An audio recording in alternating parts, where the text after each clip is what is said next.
Hello. Hi, thanks.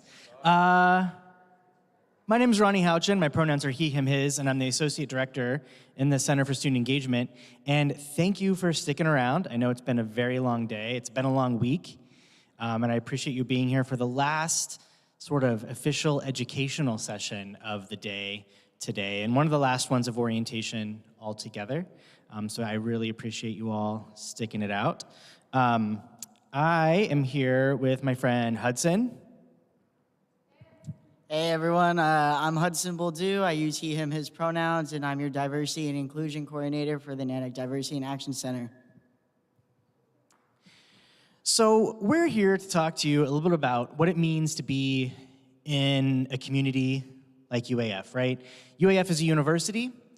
There's a lot of folks here, probably a lot more folks than a lot of you grew up around. I know for me, I grew up in a really small town of about 160 people in rural southeast Indiana. And so for me, Fairbanks is a fairly large town. And for many of you coming from smaller villages and communities around Alaska, Fairbanks and UAF as a whole might feel really huge and impersonal. But I really love that UAF feels like a community. And there are many reasons that you all love UAF, right? There are many reasons that you all chose to be here. Maybe you are here because of some of our top-ranked academic programs. The opportunities for undergraduate research and scholarship are really unparalleled compared to many universities and colleges in the United States or around the world. We've also got tons of opportunities to get involved both inside and outside of the classroom that you've been hearing about throughout orientation. But one of the reasons that I really love UAF and why many of us who are here really love this community is that even though we're a pretty large place, right, like 6,000 students, 2,000 staff and faculty, the campus really feels like a small, close-knit community. And Fairbanks is really the kind of place where people look out for each other. I've lived here for 8 years now, and every winter, when it gets to be 40 below, I'm impressed when I am driving out and about and I see a car pulled off to the side of the road, maybe having car trouble, and I see like 3 or 4 other cars who've stopped to help out that person. This is a place where, you know, we live in a land of extremes where it's really dark and really cold in the winter, and we take care of each other. We look out for one another. And that's also really true here at UAF. Next slide, please. So we are going to start, as we often do at UAF, with a land acknowledgement. We acknowledge the Alaska Native Nations upon whose ancestral lands our campuses reside. Here in Fairbanks on the Trothiadock campus, where we are located on the ancestral lands of the Dana people of the Lower Tanana River. If you are from a place that's not Fairbanks and you'd like to learn about the traditional and ancestral land stewardship of someplace that's not Fairbanks, you can go to native-land.ca, type in a city, type in a zip code, and learn about the indigenous folks who were living on that land for thousands of years. Next slide. And then, so as Ronnie's kind of touched, this presentation, we're going to really highlight what it's like to be a community member, taking care of one another, and then we're going to touch on being a pro-social bystander here at UAF. If you are interested in taking action on campus, get involved with the Natick Diversity and Action Center. There's a QR code that will take you straight to our Engage site, and you can take a look at what upcoming events we have offered for this semester. Thanks, Hudson. I really do encourage you to get involved with NDAC and learn more about what we do. So here at UAF, we like to think of our campus as a community. Again, we're all here connected by our affiliation to this really wonderful place to live, learn, and work. And whether we live on campus or off campus, whether we attend classes in person or online, we're all members of Natick Nation. And so a community is, again, this group of people living in the same place or having a particular characteristic in common. But I think community is really about a lot more than that, about more than being in the same space. It's about the fellowship that we feel with one another, having shared experiences, shared goals. You're all here to earn a degree. It's about feeling like you belong, like you feel welcome and safe and supported here. So community, again, being here at UAF is about all of us sharing in this experience of being a part of Natick Nation.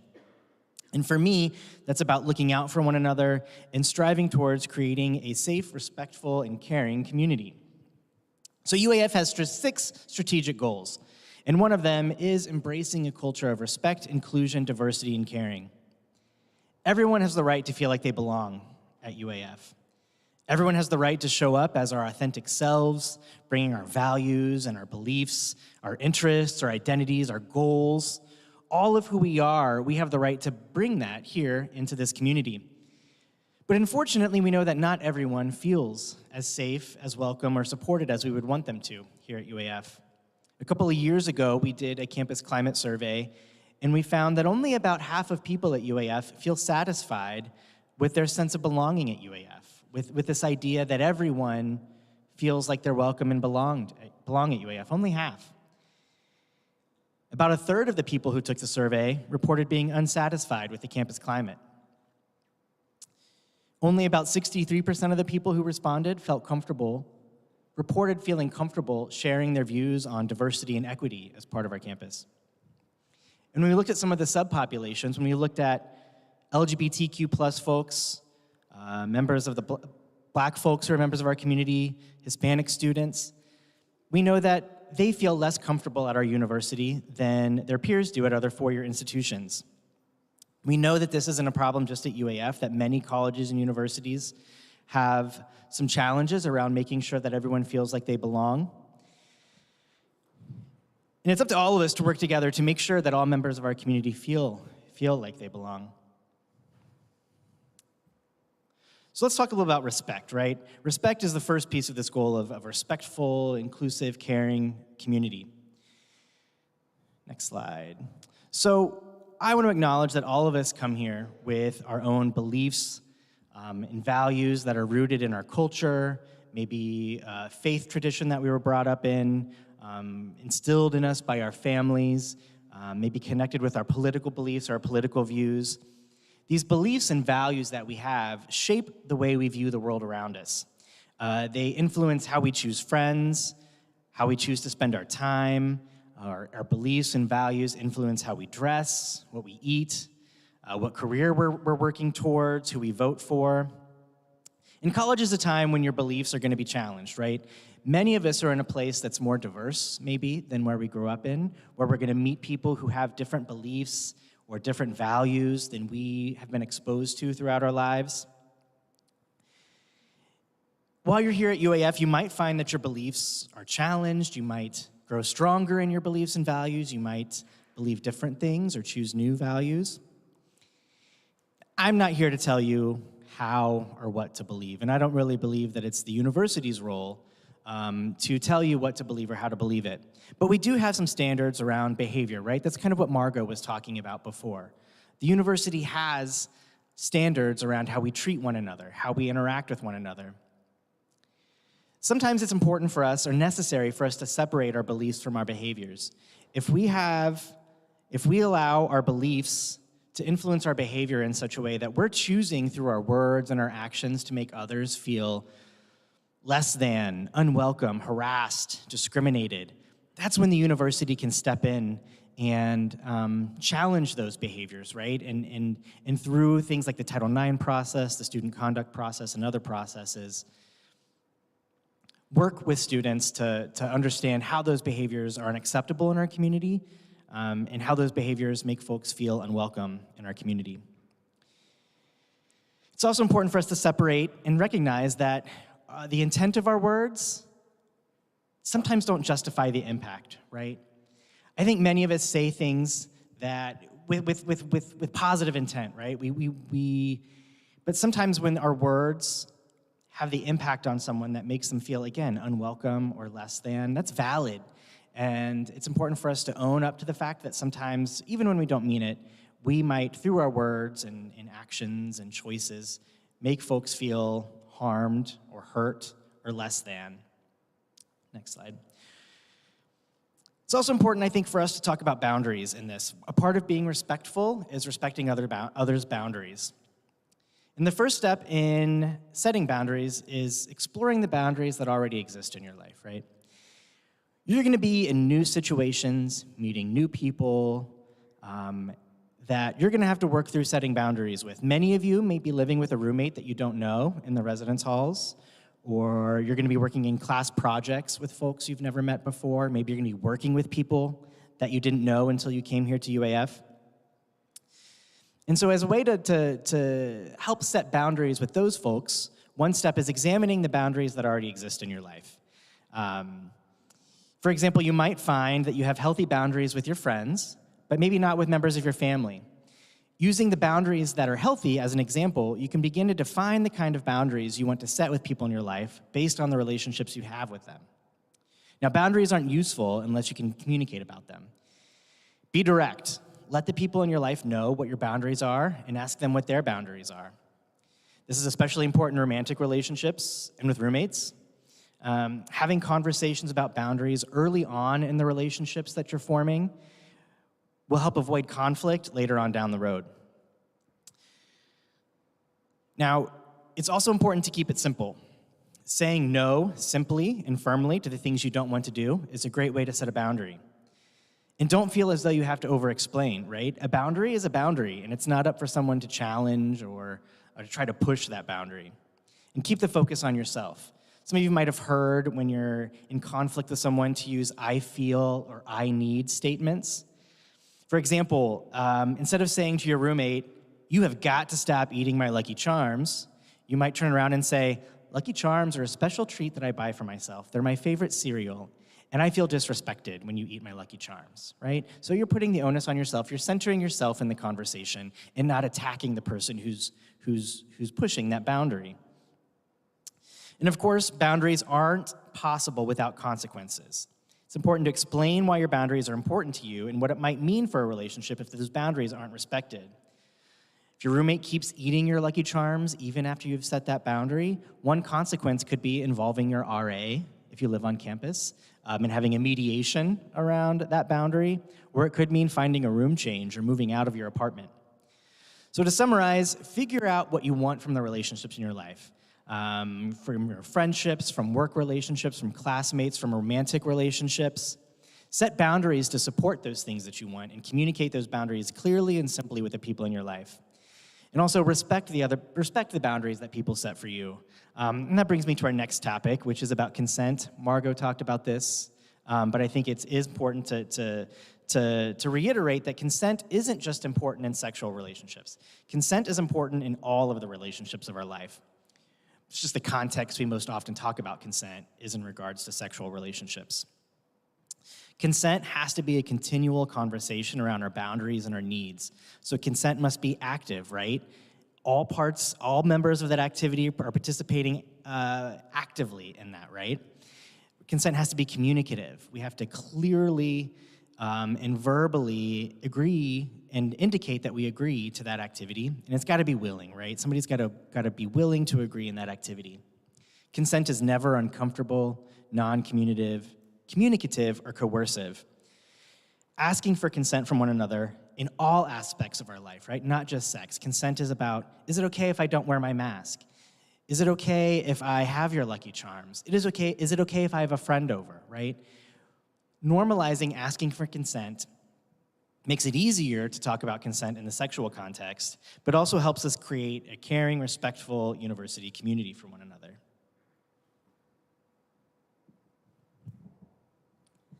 All right. So we're going to cover diversity and inclusion take a little bit of a transition over. But before I dive into some diversity and inclusion stuff for you all, I just want to get a feel of the room. Can I get a hand raised for everyone here who knows what diversity means? All right. Keep your hand up or add your hand in if you understand what it means to be inclusive. All right. That's awesome. So we already have foundational knowledge on these terms, and that's great. That's great. You can all put your hands down now. But I'm just going to go over it so that we all kind of have a set understanding of these terms. So diversity, that kind of falls into the characteristics, experiences, or other distinctions that make one person different from one another. So that can mean people of different races, ethnicities, genders, and even sexual orientations.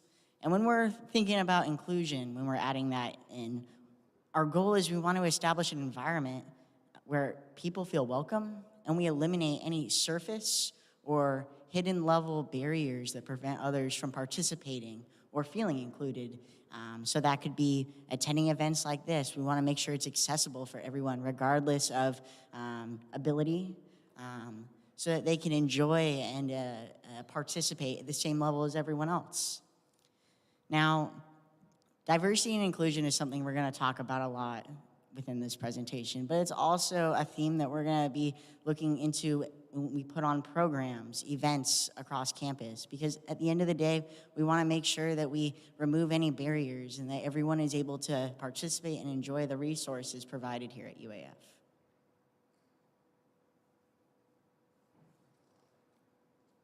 I'm not as fast as Ronnie is, I apologize. All right. So when we're looking at UAF as a whole, in order to get a better idea of how diverse our campus is, let's take a look at some demographics.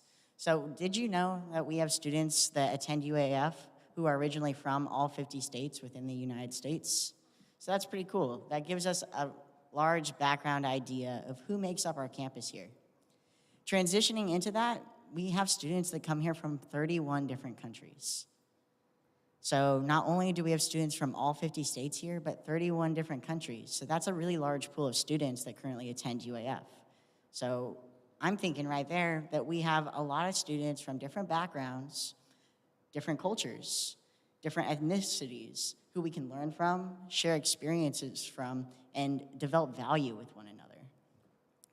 Now, this is a fact that always stumps me when I learn it, but I didn't know originally that UAF was made up of 62% female individuals that attend UAF, and that was a fact that I was really intrigued to learn about. I always assumed we were a predominantly male campus, and predominantly male students only make up 37% of our campus as a whole. So kind of with that idea right there of who is making up our campus, we can kind of dive a little bit further into how diverse our campus is. Now, we've kind of made up the demographics, but we want to dive a little bit further into the racial diversity that is UAF as a whole. And I know it just seems like I'm throwing stats and facts at you all, but with this information, we can get a larger idea of who is here at our campus so that we can gear programs, resources, and events towards our campus community as a whole. It allows us to learn from one another, educate one another, and just value the experiences, strength, hope that we all have. So UAF is made up of 4.4% of African American students. We have 21% Alaskan Native or American Indian students here. There's 5% students that are Asian or Asian Pacific. We have 2% Hawaiian or Pacific Islander students. 57% of our students are Caucasian. 11.4% of our students did not specify. And then 7.2% of our students are Hispanic. Now, diversity enriches the educational experience that we're all gonna receive when we take classes at UAF, live in a residence hall, make friends. And so we learn from one another based on our experiences, the beliefs that we bring with us to the college, and the beliefs that may change over time. Now, it's best to have a diverse and rich and full university because it provides conversation on different intellectual ideas, different values, different goals. But this allows personal growth, and it really creates a healthy community and society altogether. So when we circle back over to diversity and inclusion, we kind of have a better understanding now, I hope, in the room of what it really means to be at a diverse campus. But the ultimate goal is how can we make this diverse campus inclusive for everyone? And we'll touch on that in a second. But my big goal here with NDAC, so the Nanac Diversity and Action Center, being your diversity and inclusion coordinator, is to establish programming that meets the mission and values and goals of the university and upholds those strategic goals that Ronnie mentioned earlier. So a couple of the missions over at the Nanac Diversity and Action Center is to not only promote inclusion, social justice, but to provide educational programs that can honor and support the diverse campus that we currently have. So that could be meeting students where they're already at, or bringing students who may not be as comfortable with these topics up a little bit so they can understand the conversations that we're discussing here. We also want to promote a culture of wellness and respect here. So the ultimate goal with this presentation is for us to get a better understanding of who is currently attending UAF, the values and boundaries I may have, so that I can better understand the boundaries and values of my neighbors, and so that we can create respect together. Now, the ultimate goal is that we're gonna have healthy relationships on campus with our friends, our partners, our faculty members, our staff members. We want everyone at UAF to be safe, and we want the interactions you have with one another, the events you go to, we wanna make sure everyone's safe at the same time. And that falls back into respect, being diverse and being inclusive of everyone that's attending campus here. We want to empower you to set boundaries. We want to empower you to make choices that are safe for you. And ultimately, when it comes back to our value, we want you all to live in a community where there's no fear of violence, no fear of discrimination. The barriers are gone. You feel completely welcome. Meeting new friends, participating in new activities, maybe playing an intramural sport. That fear is eliminated because you're wanted here, you're welcome, and you're respected here. So our ultimate philosophy is there's going to be social problems, but we want you to be informed about multidisciplinary research and data that's on those topics. We want to increase overall awareness about them. We want to be able to eliminate barriers that exist for students to participate and feel welcomed on this campus. And we want to consider how students who may have barriers, how we can go to overcome those barriers so that we can continue to enjoy a campus culture that's not only welcome, inclusive, but is equitable and inclusive for everyone.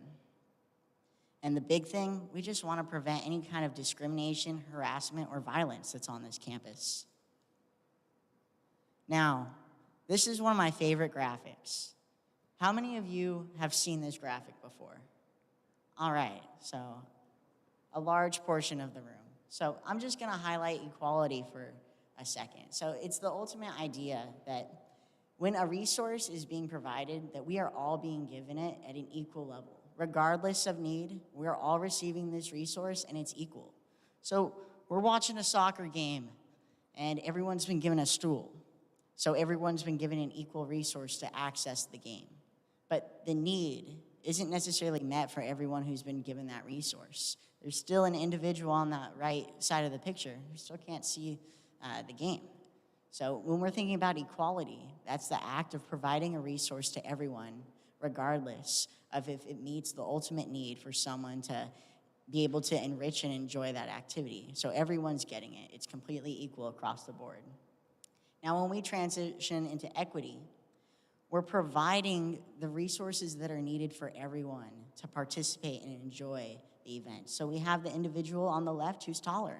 We're not providing a stool. That resource isn't needed to be given to that person.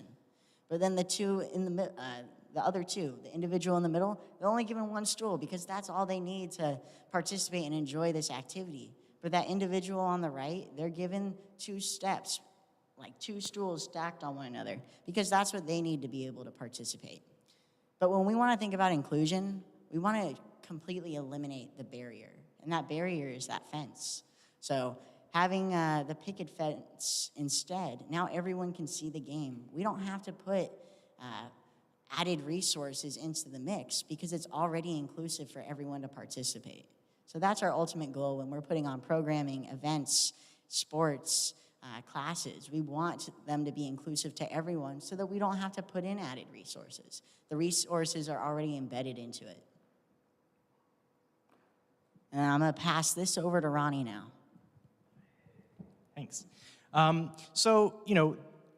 We hope that there are lots of ways we can be proactive about showing the folks in our lives that we care about them, through being good friends, through checking in on folks, through making sure that people feel welcome here. But sometimes we'll all find ourselves in situations where we get that feeling in our gut that just something's not right about the situation, where we're worried about someone. Maybe we have a friend who, has stopped showing up to class. They're not, they don't want to hang out as much as they used to, or maybe we see a stranger who's, in some sort of situation where they're in danger of experiencing harm. And when we find ourselves in these situations when, again, we got that feeling in our gut that just something's not right about the situation, we have a choice. So we can either do nothing, right? Like we can say, none of my business, or I don't really know what's going on, but I'm not really going to do anything about it, right? We can do nothing. We can take no action to try to make the situation better, or we can do something, right? So our hope is that all of us in this community will work hard to be what we call pro-social bystanders. And again, that's when we see something, we hear about something, we know something is happening in our community that's causing someone harm. We want to be pro-social, positive bystanders to take action. We've got lots of options to do that. So one of our first options is to be direct in the situation, right? And that's being actively involving yourself in the situation to try to do something to make the situation better. So that could be when, your classmate hasn't shown up for a few days, texting them and saying, hey, I'm worried about you. Is everything okay? That's being direct. That's taking action. Being direct could be when maybe you're walking across campus and you see a couple fighting or maybe arguing. It could be walking up and saying, hey, what's going on here? Is everybody okay in this situation? It's doing whatever you feel comfortable with to directly involve yourself and take action in a situation to hopefully achieve a positive outcome. Now, not all of us feel comfortable being direct, right? Like some of us are shy, some of us hate conflict. So you have another option, you can delegate. And delegate is finding someone who can get involved in the situation when you don't feel comfortable doing so, right? So that could look like, if you live on campus, finding the RA on duty. It could mean calling the police. If you're out and about, say you're at a restaurant or a bar, it's getting a member of their staff involved in this situation, again, to try to achieve a more positive outcome. Delegating is a really great way to get involved because it involves more people in the situation and lets that person who is at the risk of being harmed know that there are lots of people who care about them, right? It's not just you, there are multiple people who care about them. You can also distract. And distract is being really creative and coming up with a fun way or an outside-of-the-box way to help a situation de-escalate, help provide a pause for folks to think about their words and their choices and their behaviors. One of my favorite examples of a way someone has distracted, a few years ago, we gave a training to some students about being pro-social bystanders. And a couple weeks later, they all happened to be out at a bar in town, one of the local establishments. And the friends noticed that one of their friends was at the bar, and she was kind of being surrounded by some guys who, through their friend's body language, it was pretty clear that she was probably not super interested in those guys. They seemed like maybe they had been drinking a lot. They were sort of being aggressive and kind of leering. So the one friend who was stone cold sober, she was the designated driver that night, kind of stumbles up to her friends and starts to pretend like she's gonna throw up. And the guys who were being kind of leery were like, ooh, gross, and they walked away. And the friend who was, maybe in a situation that she was uncomfortable with, connected with her friend and got her to the bathroom. And once they got there, the friend who was pretending to be sick was like, I'm sober, I'm totally fine, nothing's wrong, but you looked a little uncomfortable, and I just wanted to check in. Are you into those guys or you're not? If you're not, we can go. And she wasn't into those guys, and so they left, right? So she created this distraction that allowed her to intervene and take care of her friend. Now, we recognize that even when we know something's wrong, it can be hard to take action, right? We all have these things that we call barriers. And there are three main kinds of barriers that might prevent us from taking action. The first one is a personal barrier, right? Like maybe you're shy, maybe you hate conflict, maybe you're quiet, maybe you're small, maybe you're someone who has a really bad temper and you're worried that if you do try to take action, you're just gonna Hulk out and rage, right? We all have barriers, and one category of those are personal. Another category are relationship barriers. Sometimes the relationships we have with people make it hard for us to step in and take action. When I was in college, my best friend, who I'd known since our freshman year of high school, started dating this guy. And at first, the relationship started out really great. My friend seemed super in love, and I was really happy for him because it had been a long time since he'd been in a good relationship. He had suffered a really bad breakup not long before then. But I started to see some red flags and some warning signs, right? Like about 2 weeks after my friend and this guy started dating, they moved in together. And I was like, "Ooh, that's a little fast for me," but maybe my friend is happy. I'm not sure. He says he's happy, so I'm not going to worry about that too much. My friend started making some choices that seemed kind of out of line for my friend. He started going to church, which was not something he'd done before. He quit his job and got a different job, which was sort of uncharacteristic for him. About, I think, 2 weeks after they moved in together, they got married, which again, I was like, yay, for you, maybe? Seems, again, really fast for me, but if you're happy, I'll support you, I guess. Then they moved a couple of times, and it became really hard for me to get a hold of my friend. I could only talk to him if he was out of the house. So there are all these red flags, but we didn't have the kind of relationship where we talked about our feelings. Even though we had been friends at that point for a good chunk of our lives, we just didn't, that wasn't something that we did. I offered the support that I could, and I did check in, and eventually my friend left that relationship because it had turned abusive, and we've since talked about that situation and both of our barriers, his barrier in asking for help from me and my barrier from checking in. So sometimes, again, the relationships we have make it hard. It can also be hard if there's a power dynamic, right? Maybe it's a faculty member who is, making someone in class feel less than or feel discriminated or harassed. Maybe it's a coach, maybe it's a boss, maybe it's a family member, right? The relationships can make it hard for us to step and intervene. And then we have just these general social or cultural barriers. I grew up in that kind of household where even when we knew that violence was happening in our own family, the message was, well, it's not happening under our roof, so it's none of our business, right? Culturally, it's not considered cool to step in and intervene. Some of us come from cultures where, it's hard to step in and intervene when we're facing situations. Yeah, do you have a question? Oh, that's okay. You can come back to you if you remember it. So I just want you to remember that even when you get this feeling in your gut, or even when you know that there's some discrimination, some harassment, some violence, something happening that's making someone, feel less than or feel harmed, you have barriers. That's totally okay. I don't expect you to go out and be superheroes, but just know that there are things that you can do. Did you remember your question?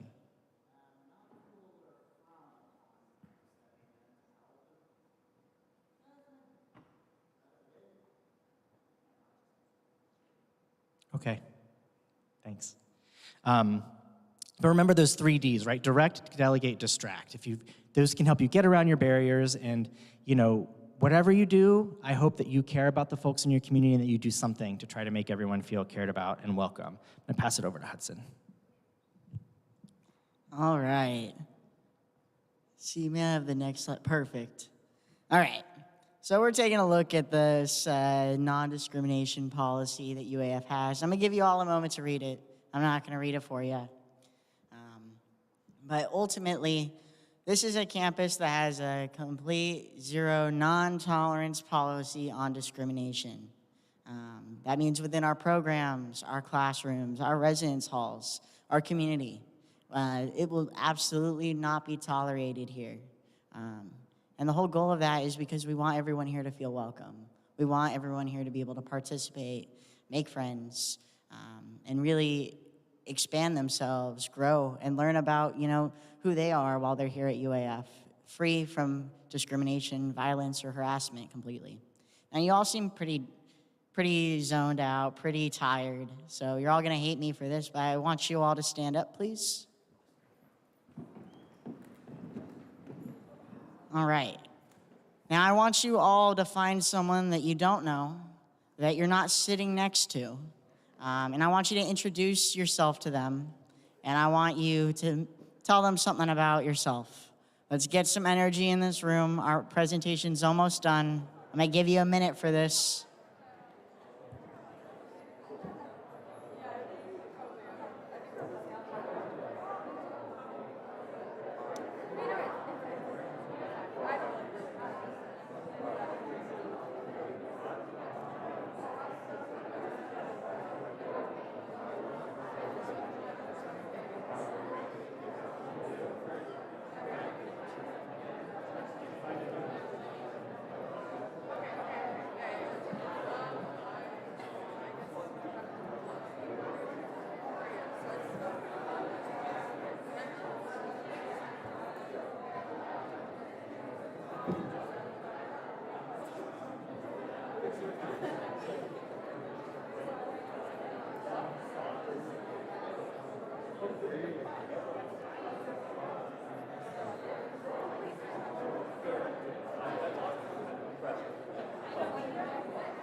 You have 1 minute left, and then you find your seats.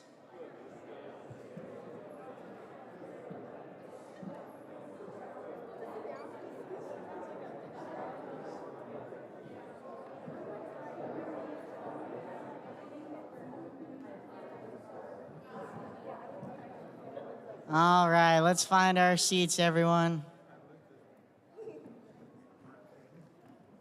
Now, how do we all feel after that? Better?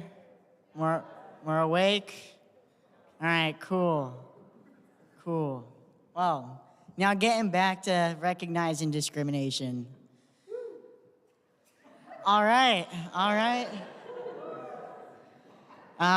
So in another presentation that I have this cool slide that talks about a continuum. And basically it's talking about low and high frequencies of events and the level of risk for the product of harassment or discrimination. And it's kind of shown in this at the same time that for the events for like violence that are mainly towards the top, we're going to be seeing that as a very high serious act of discrimination. But the frequency that that's going to happen is going to be a lot lower compared to implicit bias, internally held phobias and isms, things like racism, transphobia, sexism. Those are things that are probably going to occur a lot more often, and we'll probably see it a lot more, but the value of it is seen a bit lower, but that's something that's going to frequent a bit more. Yes.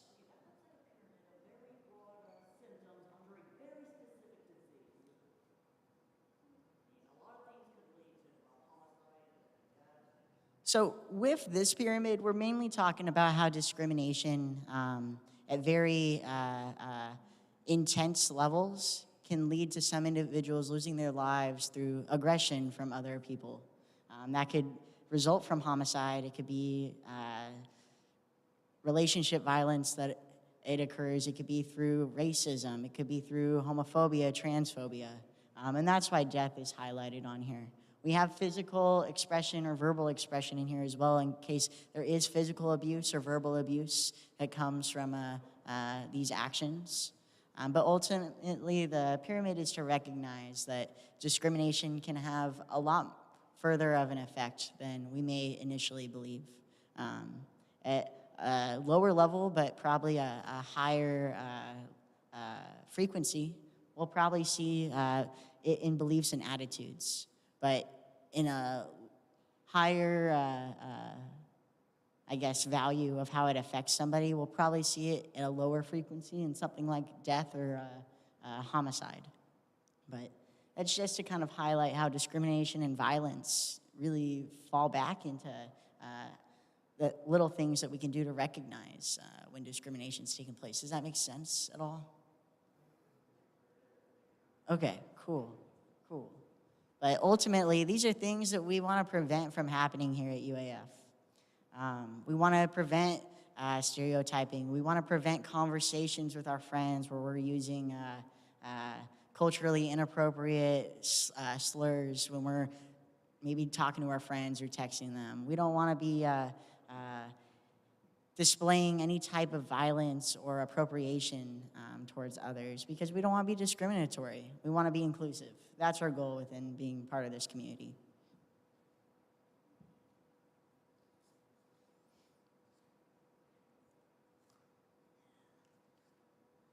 All right, but discrimination is something that unfortunately it does happen, and we have an idea of how we can recognize it. You know, it can be emotional, it could be physical, it could be discussing targeting another student, it could be harassment. There's a lot of things that can fall into being discriminatory of another individual. But there's something that we can do about it. Not in this presentation, but I host another, and my counterpart, the Prevention and Wellness Coordinator, Julia, will be taking the lead on the Bringing in the Bystander trainings. That basically is a training to promote and educate students, staff, faculty on how they can be pro-social active bystanders on our campus. If any of you are interested in learning more about how you can be a bystander, that's a training I encourage you to get involved with, because we'll go over some more serious scenarios, but you'll learn tools, ways to respond, and how to be a bystander and assist someone if you see discrimination, harassment, sexual assault, relationship violence taking place on this campus. But with the kind of the bare bones of it, there's always something that you can do. So for example, can I have a raise of hands of how many of you are living in resident halls? All right, so that's a lot of you. If you're seeing any type of discrimination, violence, assault in the resident halls, you can go to your RA. You can also go to the resident director that's living within the hall. If you're seeing any type of harassment or discrimination in the classroom, you can always go to a faculty member, one of your professors. If you just see it in the commons on within the college campus, in the Wood Center, walking to class, you can always stop by my office. I'm a mandated reporter, so I'm happy to assist you in any way, but you can always report violence or harassment or discrimination. Yes. So my office is located in the first floor of the Wood Center. If you see the really awesome staircase that goes up, staircase to nowhere, there's a help desk right there on the left, and then there's these beautiful glass doors. My office is in there, and it's the first door on the left. So stop on by if you got questions, concerns, or if you want to report something.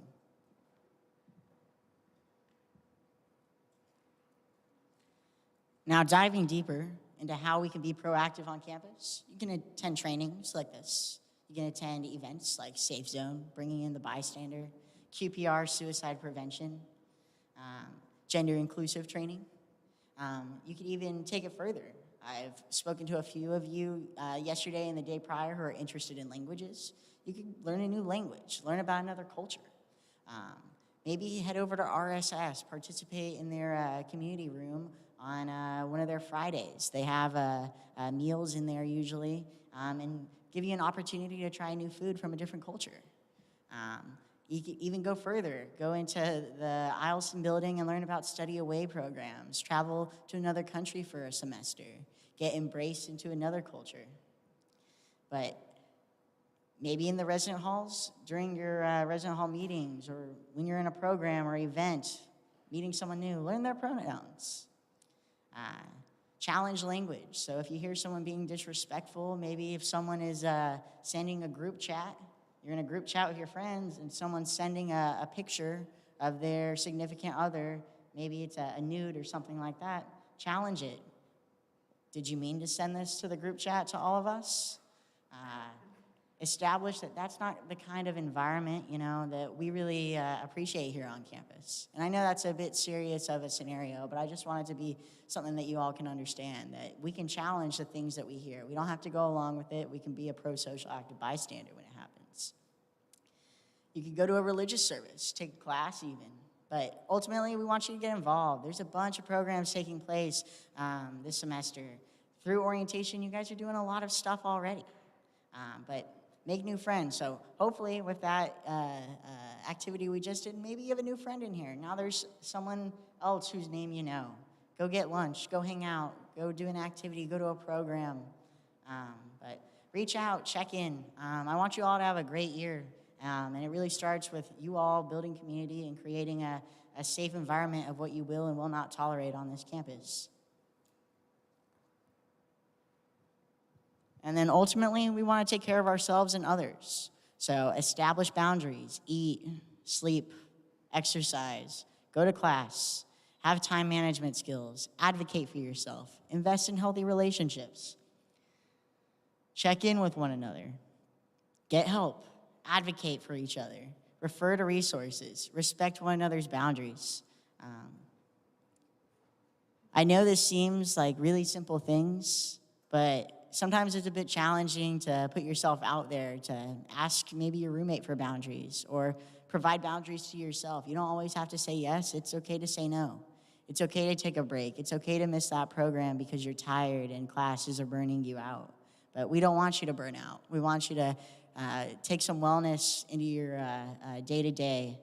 Do you have another question?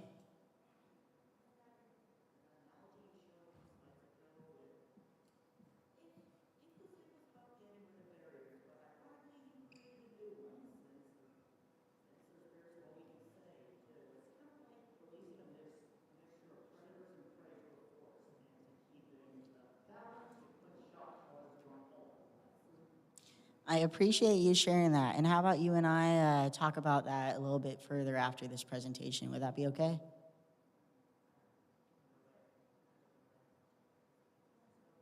Okay, thank you.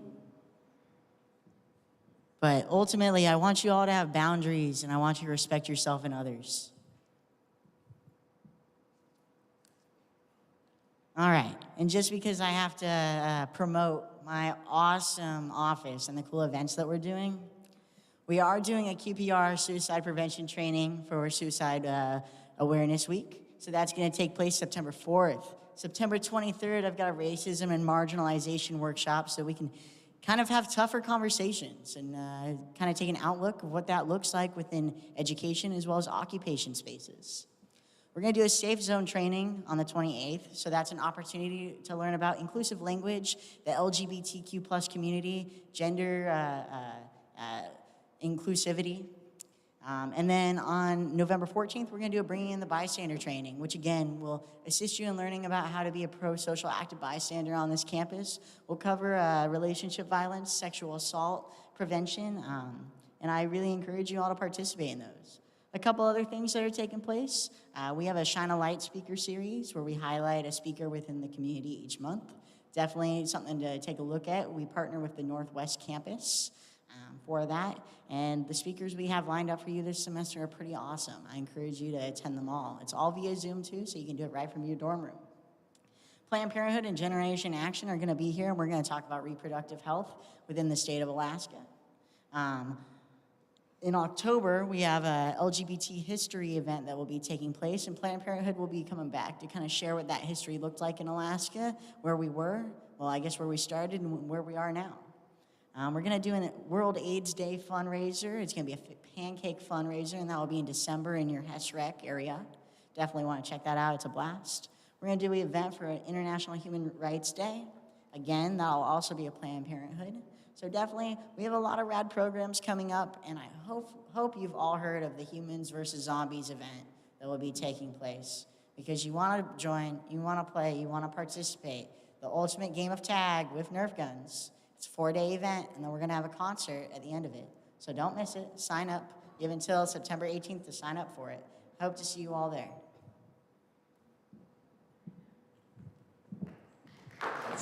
Oh, we're not done yet. Only a couple more minutes, though. So as you leave here, I just hope that you expect respect for yourself, right? Set boundaries, let folks know when they're treating you in ways that make you feel like you don't belong here at UAF. When you see others acting, using their words or behaviors to make others feel like they're not welcome here, I hope that you step in and make sure that this community is safe and welcoming for all of us. You know, you belong here. That's one of our main messages here at UF. It's something we hear our chancellor say all the time. You all belong here. You've worked hard to be here. You've survived high school. You've moved into the residence halls. You've made this. If you've moved into an apartment, you've done all of these steps, right, to enter this next step of your life, this step into adulthood. You belong here, and it's not okay for anyone to make you feel like you don't belong here. So thank you for sitting through this. Go ahead and skip a couple of slides ahead there. One more. Here's how to find me in Hudson if you want to ever chat with us or connect with us after this. I also do just want to give just a couple of updates. Just want to remind you of the schedule for today. So after this, if you're a UA scholar, you are required to go to the Wood Center Ballroom for a UA Scholars Orientation. If you're not a UA Scholar, you've got some time to maybe go to the bursar's office, the bookstore, wander around campus, maybe just relax for a little while. Dinner is from 5 to 6:30 at Dine 49 again. Don't feel like you have to arrive there right at 5 unless you want to wait in a line. It does go until 6:30, so then there's a game show called The Price is Too High from 6:30 to 7:30 in the Wood Center. Following that, we've got an improv team coming to do an improv comedy show at 8 o'clock in the Wood Center Ballroom. And then we've got our Wood Center Late Nighter.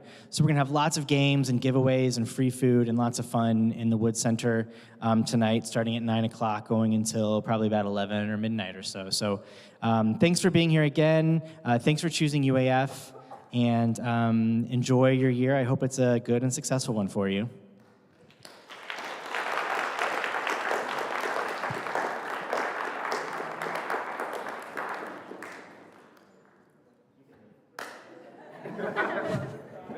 Bye.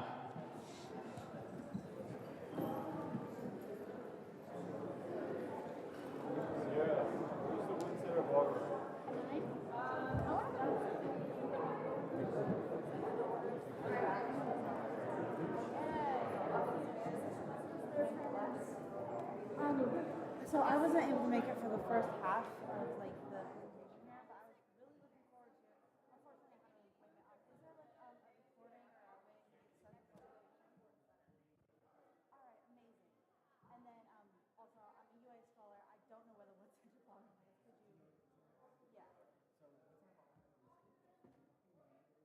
I can take you. I'm gonna go to that. Oh, that's awesome. Thank you so much.